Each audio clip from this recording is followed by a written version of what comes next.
تو کشتہ عشق مصطفیٰ مجدد امام الانبیاء محمد رسول اللہ صلی اللہ علیہ وسلم نے ارشاد فرمایا کہ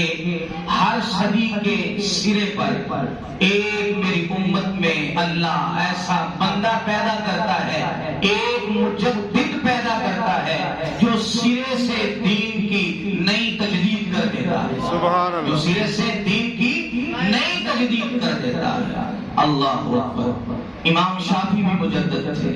حضرت عمر بن عبد العزیز بھی مجدد تھے، یوں چلتے آئے۔ مجدد الفسانی بھی مجدد، 1000 سال کے مجدد تھے، چلتے آئے تو آگے امام احمد رضا بھی مجدد۔ اصل بات یہ ہے کہ ہمارے زمانے میں 2 لفظ جنہیں پڑھ لیں،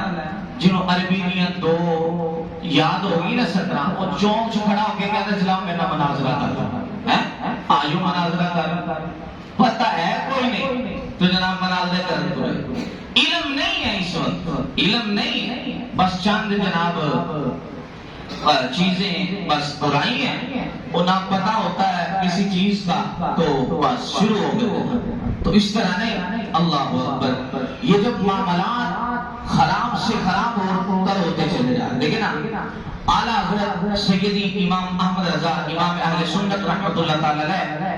آپ کے بھتیجے نے کہا حضور یہ جب سے آپ نے ان بےایمانوں وہابیوں کا اور ان گستاخوں کا آپریشن شروع کیا نا، سرجری شروع کی ہوئی ہے نا، تو یہ دیکھو رسالے میں اخبارات کے اندر یہ آپ کو گالیاں نکالتے ہیں، آپ کو برا بھلا کہتے ہیں، حضور آپ چھوڑ دیں۔ آپ بڑے مسکرائے، اعلیٰ حضرت مسکرائے، آپ نے فرمایا یہ تو تم پڑھ رہے ہو نا، اس سے پہلے کے اخبار پڑھو اس میں کیا ہے، اس کے پہلے سے رسالے پڑھو اس میں کیا ہے۔ تو انہوں نے اس سے پہلے کے رسالے اٹھائے آپ کے بھتیجے نے، اور کہنے لگا کہ اس میں لکھا ہے کسی بدبخت نے کہ حضور کو معاذ اللہ علم نہیں تھا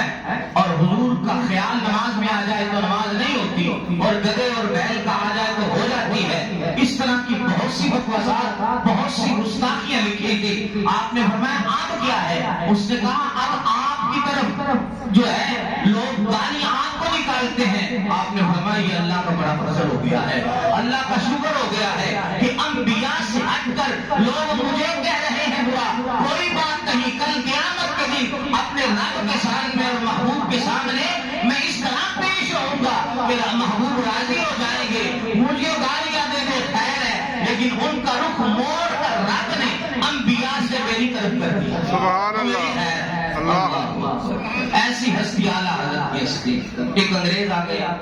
اور آپ سے کہنے لگا کہ میں نے پڑھا ہے العلماء ورثۃ الانبیاء، علماء جو ہوتے ہیں یہ انبیاء کے وارث ہوتے ہیں۔ تو آپ نے مسکرا کے کہا کہ بے شک الحمدللہ اللہ کا فضل ہے۔ تو وہ کہنے لگا کہ اچھا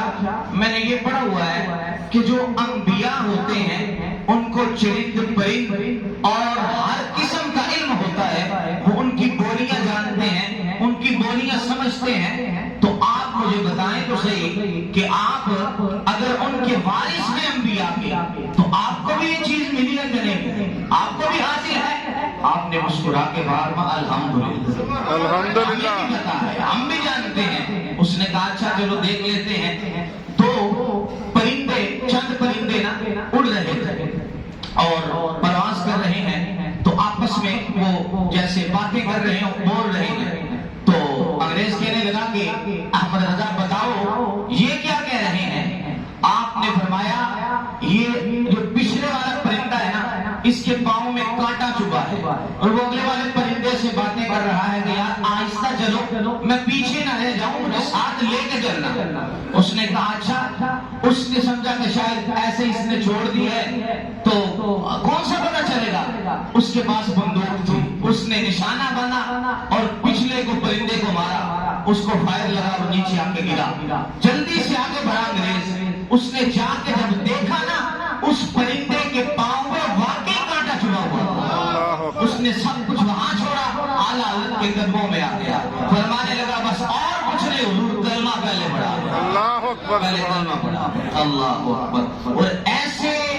مضبوط اعصاب کے مالک تھے، اللہ اکبر۔ لیکن آج حال یہ ہے کہ ہمارے نوجوانوں کو کوئی یاہو کا بچہ مل جاتا ہے تو وہ ایک دو بکواس کر دیتا ہے تو سارے جناب وہ پیچھے لو جی وہ جو ہے کہہ رہے ہیں سونے وہ بکواس کر رہے ہیں تم اپنے علماء سے تو پوچھو کیا کہہ رہا تھا پوچھتے نہیں جناب جلدی سے جناب وہ تو یہ کہہ رہے جناب یہ کہہ رہے پھر اس پہ کیا ہوا سید اعلیٰ حضرت کے بارے میں لوگ کہتے ہیں بڑے سخت تھے بڑے سخت تھے ان الذین قالوا ربنا اللہ ثم استقاموا اس استقامت کو اس سختی کو قرآن نے بیان کیا اشداء علی الکفار کن کے لیے سخت تھے گستاخوں کے لیے سخت اور شریعت کے سخت اللہ اکبر اور یہ درجنوں مرتبہ دفعہ آپ کو بتاتا ہوں کہ لیکن آپ کے گھر میں مانگنے والا آ گیا آج بھی ہمارا حال یہ ہے وہ دروازے جناب منگنا لا دینا وہ جڑا آپ مانگتا پھرتا وہ کہہ دے نا کہ تم جناب آن قریب چمکڑی آنا ہے تے جناب وہ پیچھے پیچھے لگی ہے وہ پیچھے طور پہ ساری طور پہ وہ پیچھے اور پھر وہ ایسا چکر چلاتا ہے کہ تو جناب یہ ایسے کر تو کوئی جو بھی ہے تیرے پاس مجھے دے میں ڈبل کر کے تجھے دے دوں اگر اتنا ہی وہ ڈبل کرتا ہوتا تو خود مانگتا ہوتا جس طرح یہ نگینے بیچنے والے نہیں ہوتے ان پوچھو جا کے وہ کہنا جی اے جڑا پوندا تے جناب بادشاہ بن جاتا ہے الو دے بٹھے تے تو اتنے ذلیل ہو رہا تو کیوں بیچ رہے ہیں جناب تو پات بادشاہ بن جا تو اس طرح نہیں ہوتا یہ ویسے بس ہوتے ہیں کچھ ناگے ہیں جن کا قرآن میں ذکر ہے ان کی تاثیر ہے لیکن سب کی نہیں ہے پہننے سے کوئی بادشاہ نہیں بنتا بادشاہ بن کے ہو سکتا ہے پہن لے تو اس لیے آپ کے دروازے آپ کوئی ایسے ویسے نہیں تھے آپ تو خاندانی رئیس تھے اور بر صغیر پاک کو پہلے یہ شیش محل روڈ ہے نا لاہور کے اندر جو شیش محل وہاں بہت بڑی بلڈنگ تھی وہ آپ کے جد امجد کے نام کی تھی وہ آپ کی ملکیت میں تھی اور پھر بعد میں آگے نظام چلا تو آپ کے گھر میں نا بہت فقیر آتے تھے بہت کچھ کھاتے تھے بہت کچھ لیتے تھے چلے جاتے ایک فقیر آیا تو وہ جس طرح یہاں وہ آتی نہیں ہے ان کے ساتھ ہوتا دورے شادی چوئیاں جنہوں کہیں دے وہ جناب ننگی چھاڑ دے ہوتے اے جناب اینو تسی پیسے نہ دیتے دے نہ ہنج کرنا تھے جناب بیڑا گھر کوئی ہے نا میں کہ سب تو کوئی واپڈا والے ہیں کراؤ بیڑا گھر جنہ جناب بیل تم نے حکومت کا بیڑا گھر کرا وہ تک کرا ایک باری ساڑھے کار آ گیا سب کہنا اے ہونا اے نا مارتے نہیں میں کہا کیوں انہوں کی تکلیف اے کیوں نہیں مارتے اے جی کپڑا دے دو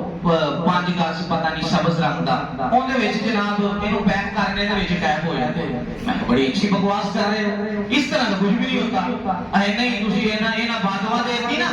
تے تواں بیڑا گھر ہو گیا میں دو بادوا کوئی بادوا نہیں لگتی بکواس ہے سارا کچھ یقین کریں تو جب او تو منگن کا طریقہ نہ بنایا سید اعلیٰ حضرت کے پاس آ گئے ایک کہنے لگا کہ جلدی کرو مجھے دے دو مجھے دو ورنہ میں نا فلاں نقصان ہو جائے گا آپ کا فلاں نقصان ہو جائے گا اعلیٰ حضرت تشریف لائے آپ نے فرمایا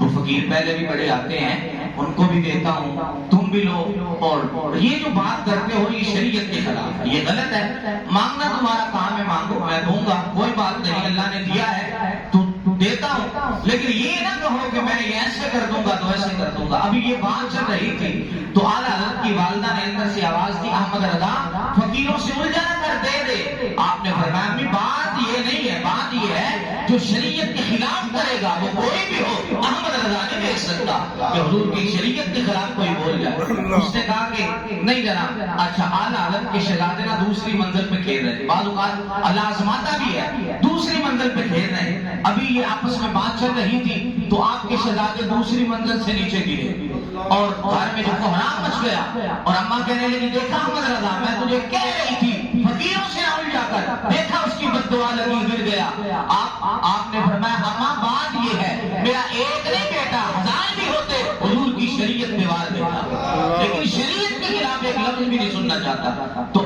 آپ کے شہزادے مفتی اعظم جو بعد میں ہوئے آپ جو اوپر سے گرے نا تو کپڑے جھاڑ کے اٹھ کے کھڑے ہو گئے کہنے لگے ابا جان دیکھو آپ ڈٹے رہو شریعت پر اللہ نے کیسا کرم کرایا مجھے چوٹ بھی نہیں لگی مجھے کچھ بھی نہیں ہوا اللہ اکبر. آپ نے اپنا جوتا پھینکا اور آپ نے الٹا پھینکا. آپ نے فرمایا تجھ میں کوئی کرامت ہے نا, میرے جوتے کو سیدھا کر کے دکھا, تجھے مان جاؤں گا واقعی تو صاحب کرامت ہے. انہوں نے جناب بڑا زور لایا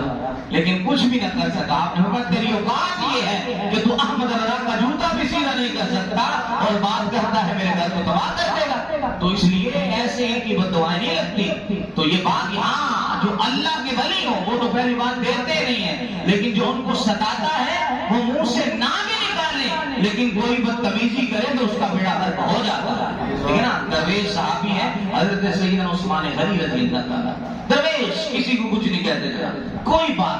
ایک بندہ آ گیا جناب ایویں جان کے نا منہ ٹیڑھا کر کے آپ سے بات کرتا. آپ نے فرمایا بیٹی اچھی بات نہیں ہے, منہ ٹیڑھا کر کے بات نہیں کرتے. کہنے لگا پھر ویسے ہی منہ بند ہوا. آپ نے فرمایا یا اللہ جس طرح یہ منہ بنانا چاہتا ہے یا اللہ تو ایسا ہی بنا دے. تو صحابہ کہتے ہیں ہم نے دیکھا پھر اس کا منہ ساری زندگی ٹیڑھا ہی رہا. تو اس لیے جو حقیقی اللہ والے ہوتے ہیں ان سے نہیں الجھنا چاہیے. اللہ اکبر.